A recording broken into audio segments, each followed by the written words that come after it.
আসসালামু আলাইকুম, আমি তাবাসসুম আলম। আশা করি আপনারা সবাই ভালো আছেন, আমিও ভালো আছি আলহামদুলিল্লাহ। তো আজকে দেখতে পাচ্ছেন মুরগির মাংস নিয়ে এসেছি, কিভাবে রান্না করতে হয়। এই পদ্ধতিতে সবাই রান্না করতে পারবে, একদম সহজ পদ্ধতি।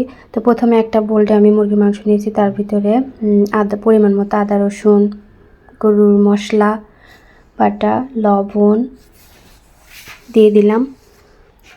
তারপরে পরিমাণ মতো মরিচ 2 চামচ, 2 চামচ হলুদ। ঝাল আর লবণটা সবাই একই রকম খায় না, একজন এক এক রকমভাবে খায়, এই জন্য যার যার টেস্ট অনুযায়ী দিবেন। তারপরে পেঁয়াজ দিয়েছি কড়াইয়ের ভিতরে, পেঁয়াজটা তেলে একটু বাদামি পর্যন্ত ভেজে নিব। তেজপাতা দিলাম, তারপরে একটু জিরা দিব, দিয়ে আবার একটু ভালোভাবে ভেজে নিচ্ছি। তারপরে এর ভিতরে মাংসটা দিয়ে দিলাম, দেওয়ার পরে ভালোভাবে এটাকে কষায় নিব।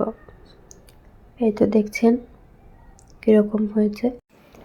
তারপরে কষানো হয়ে গেলে, আর রান্নাঘরের জানালা দিয়ে অনেক সুন্দর একটা ভিউ দেখা যায়। একটা পুকুর আছে এবং পাশে কলার বাগান। তো দেখতে পাচ্ছেন ভালোভাবে কষায় নিয়েছি মাংসটা।